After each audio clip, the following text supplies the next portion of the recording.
Hello guys, how you doing? Let me trust you're doing good. Welcome once again to today's video.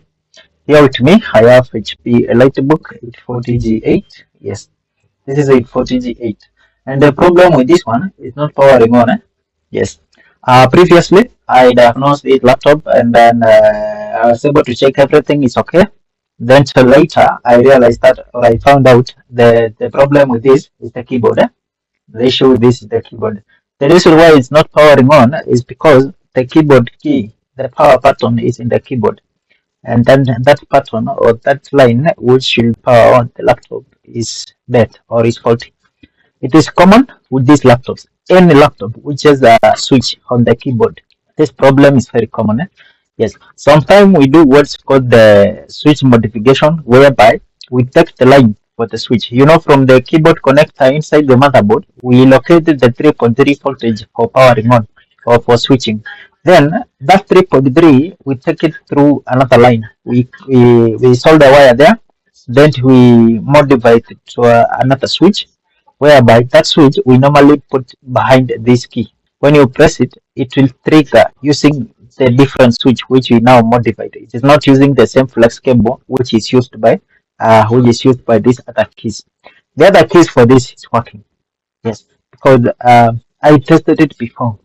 Yes, we power it on by disconnecting the CMOS, then we plug the power, that the laptop comes on. We were able to log in past the OS, past the password. We were able to test the keys whether they are working. Then all the keys are working. The caps lock, the letters, the numbers, everything is working except the power button. And then once the laptop was on, we tried to turn it off using this key, but it wasn't responding. That is when we determined the problem is the keyboard. So today I am going to show you how to change this keyboard from this one to another. We are replacing this keyboard. We are putting a brand new keyboard here. Then this keyboard is not like the others. It's not like the normal keyboards where you can unmount it from here. As you can see, there is no this keyboard can't come through here. You must open inside. You must disassemble this laptop entirely. Then you remove the keyboard through the back. You remove the keyboard through the back. Here is brand new keyboard here. Let me show you. This is the brand new keyboard. As you can see, let me just have it out. Yes, still brand new. Yes, you can see it's still even closed from here. Okay, let us remove this film. I want you to see. Okay, you see the way this. Yes, the way this. So this keyboard, it comes from behind. It comes from behind. We have a skeleton here from the palm racer. So we put this keyboard from the back, and then we will be able to have this keyboard inside. So right now, let us disassemble it. We must disassemble this laptop entirely until we reach inside, until we remove everything. Then we remove the keyboard from there. So welcome and enjoy this video. And please, if you haven't subscribed, please guys, I am still requesting you, please subscribe. Yes, share with your friends, give us some comments, and we really appreciate it. We are growing together. Now I have the battery out. I want us to disconnect this. We want us to be very sure the problem is the keyboard. And to do that, we are going to use this keyboard here. We are going to connect this keyboard before even we mount it in. Because mounting this keyboard inside, then is a process. It's a process. Before you do the installation of the keyboard, just make sure. You want to make sure indeed the problem was the keyboard. The keyboard is becoming rude. Now it is connected. Now this new keyboard is connected. Once it is connected, let me have the battery in. Then I'll have to secure the battery with one screw maybe, so that it doesn't fall down. Battery secured. Let us boot back this. Let us boot back we put back the battery, and then you see it has come on. I believe also we could be having an issue to do with the CMOS battery. I don't know why the laptop just comes on, yet I haven't switched on. As you can see, the key for the switch is on. You can see it is lighting up. So it means the laptop is powered on. Let us wait for it to show the display. Then we are going to use this key. turn it off. We are going to use that key to turn it off. I don't know whether you can see. Okay, let me just put it this way. I believe you see the power button, and then we have the display there. We have the display. It is booting into the Windows. Now, you see, it is now on, and it is on the Windows. So let us now use the switch, turn it off. I believe you can see the Windows is on. So here is my power button. You press it long. You see, it has went off. You see, the laptop is off. Is it off or it is sleeping? Can you see the power button? Why is it taking time? Okay, it is right now booting the Windows, trying to do diagnose. Maybe we have some problem to do with the OS. So let us shut it down. To shut down, we are going to press the power button for a long time. Pressed on.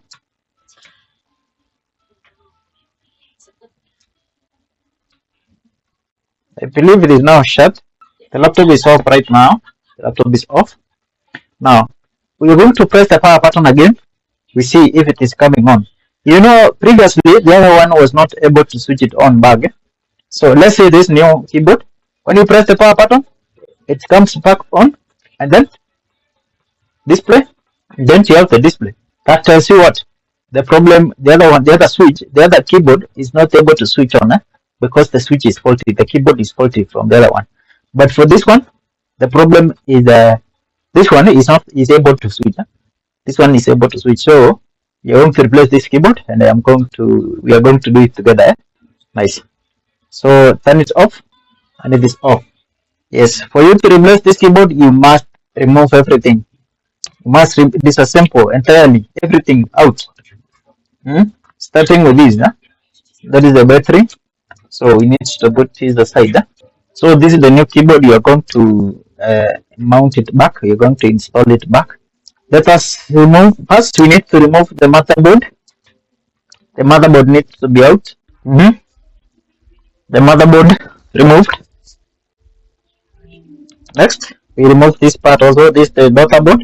This the daughter board also needs to be removed. You can see even the screen. You need to remove these inches because the inches also prevents me from accessing this metallic casing. Now, let me just have the screen out. I don't have to risk breaking the screen. That is why it is coded to have it from what you're going to do. Because this keyboard, it involves a process. It is not just as simple as we think. Now I have the back side of the keyboard. Then some other motherboards or some other laptops, instead of having this metallic side, they will only install the keyboard alone, and then they put the screws. Then they put the screws behind. Now for this one, we need to remove this part. There is this metallic thing here. You see how we are doing it? We need to remove it so that we access the actual keyboard. This one needs to be removed.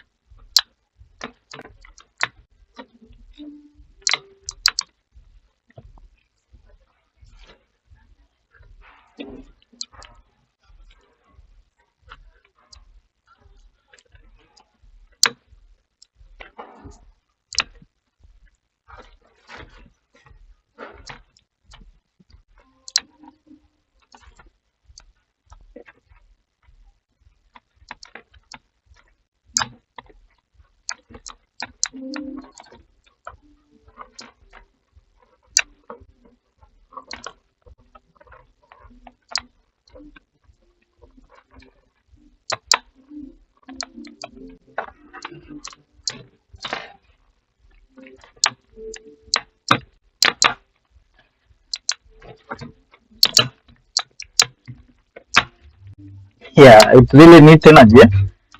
Yes, you need energy to pull this out.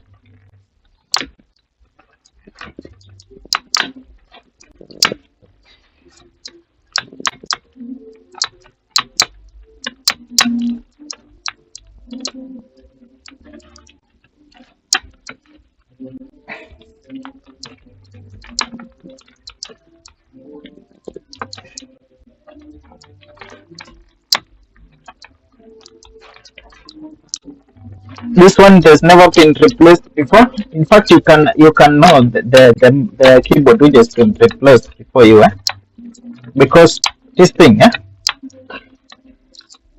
once it has been removed from here, it can never go back the way it was. Yeah, it cannot go back naturally the way it was before you. Now this part is removed. You can see now it's out. This one will boot it back because it protects the keyboard. It protects so many things from falling out. Then next, the actual keyboard now. This is the actual keyboard.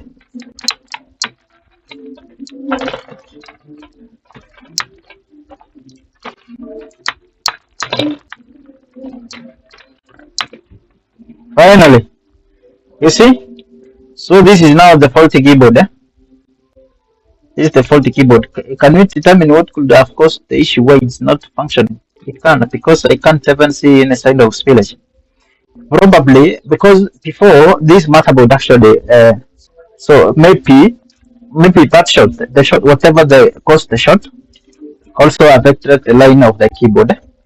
Because as you can see, this flex cable normally should carry 3. It normally works with less voltages like 0.1, 0.05 there. So it is rarely carries the 3.3 voltage for switching. So whenever you have a short, you find that 3.3 is too much with this flex cable, and then it fries that line for the 3.3. When there is a short, it will fry that line, and then you end up having non-functional 3.3 line. That is why this laptop was not able to power on.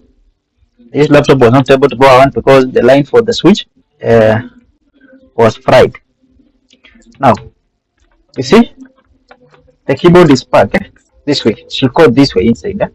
And you see, brand new keyboard we have now. Since we've put it inside that way, it now needs to be strengthened.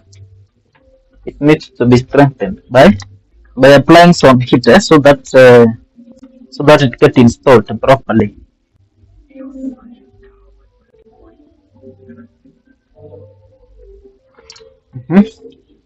So we're using this to put back the keyboard.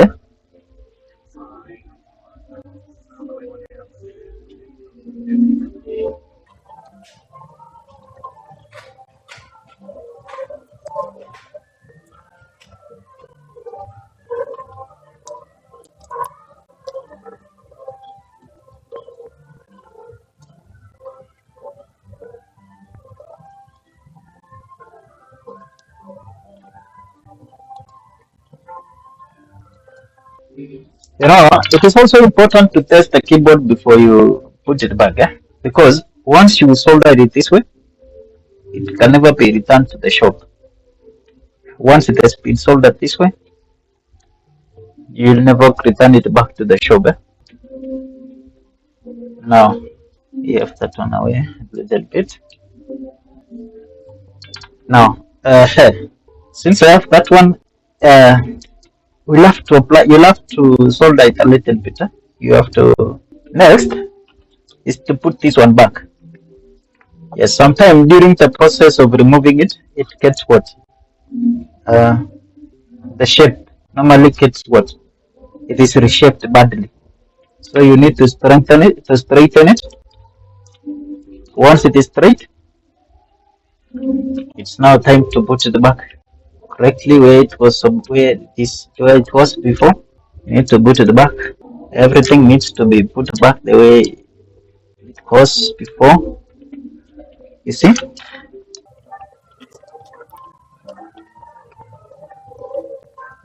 It's now time to apply some what? The shit is burning me.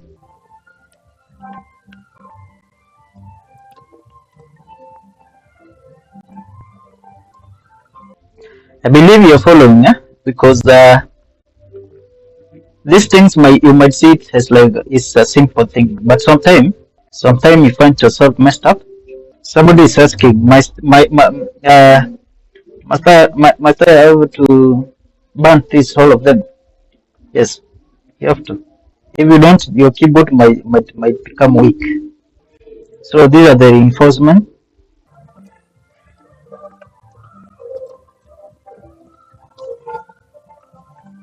Nice. It is now good. Yes. The keyboard is finally installed. The keyboard is finally installed. See? Yes, you can't press the keys without the keyboard falling down. Now next is to put back the motherboard and everything. Next is to put back everything, including the screen. Including the screen. Screw for the hinges needs to go back to so that it supports the screen. All the cables which are supposed to be connected, make sure they are back to where they're supposed to be. This one is for the Wi-Fi antennas. Then come the bigger one for the display. This one is for the display. We connect that one too. This one is for the wireless. Both the Bluetooth and the Wi-Fi. We also have to clip it back. Next bit here, we'll need one screw there. The battery connected. The laptop is coming on. You can see the backlight keyboard are on. The backlight keyboard are on. I don't know whether you can see them. They are lights. Can you see? You see the lights keyboard? Yes. They are on. Next, the fan spinning. Yes, there's a display there. Enter. Yes. Centering. That confirms the keyboard is functioning. Yes, of course, even the other one was functioning. This is the one which we removed, which is the powering issues. And actually, you can see there's some signs of like spillage here. There's some few things here. I don't know. I don't trust them. I don't know whether it's spillage or what. So it seems like this motherboard got some spillage. Actually, the spillage. Can you see in between these skeleton lines? There are some sticky substances there. I don't know what the hell are those, but obviously not good things. Wait for it to load the operating system. Then you're going to use the keyboard switch to turn it off. We also use the keyboard switch to turn it on back. That's what we need to confirm whether it is functioning or not. Let us leave it to diagnose in case we have any errors with the booting process. Now finally, it has finished loading the Windows. As you can see, the Windows is on. I want us to try to switch it off using the key, the power button from the keyboard. Switched, and it is off. Is it off or it is sleeping? Actually, it is sleeping. Can you see the key is still on? Yes, and actually it slept. So you can see it is still on. So we pressed long for it to shut down. We just press it and then stay there for some time until it went off. When you want to switch it on, you press it once, it comes on. When you want to switch it off, you press and then hold it for some time until you see the lights going off, and then it will go off. Actually, it is shut down. The laptop is off. Let us press it, see whether it comes on. One press, boom, and then you have the keyboard light powering on, and then you have the laptop powering on. That tells you what? We are now up in business. We are now up and doing the business. Thank you so much, guys. I believe you saw the process of replacing this keyboard. It was indeed a long process and somehow tricky, complicated, risky, yes, and a lot of not good things. I don't want to suggest for you to buy a laptop with a switch away from the keyboard, because if you do that, I might not be able to get job again. But it is good. These laptops, I don't conflict. These laptops are performing laptops. They are good. They are very, very good in terms of performance. Yes, but of course, each and everything comes with its own price. Each and everything comes with its own price. Maybe if the switch were in a different location, if the switch were not in the keyboard, maybe you could have had other issues, other problems, which are more trickier than this one. At least to fix this, it was easy because we only had to either replace the keyboard or modify the switch. Modifying the switch can cost the same price as buying another keyboard. That's why most people prefer to buy another keyboard. Sometimes even modifying. I said modifying the switch can cost the same amount as buying the keyboard. However, modifying the switch also comes with price. Yes, sometimes you might end up, you might get an accident during the tapping of power from the connector, and then you end up shorting the motherboard. And the short coming from the keyboard, from the displays, that is from the connector for the screen, very dangerous short, because it's normally co-direct into the PCH inside the CPU, and it will be the end of your motherboard, and then you'll have to buy another motherboard. And again, the cool thing is that once you modify the switch and then you become successfully, at least you will not be encountering the cost of buying what? You will not be encountering the cost of buying another keyboard. Thanks, guys. I think we are done. The laptop is closed. Switch. Boom. It's powering on. Can you see? The keyboard light is on. And then we have the display. 1, 2, done. Boom. There is the display. Whew. Thank you so much, my people. And please subscribe. I'm still requesting you. Do not forget to subscribe. Share with your friends. Give us some comments. And if you're interested in learning about laptop repairs, please you can contact me so that we can discuss the way forward. We connect you, we see how we can incorporate you into our classes. And if still you have an issue with your laptop, please feel free to also send it to us without hesitating. We can fix it for you and then send back to you. You can send as a parcel, or you can bring it yourself, or you can send someone, whichever way. You will have your laptop fixed and then send it to you. Thank you so much, guys, and see you in the next video. Goodbye.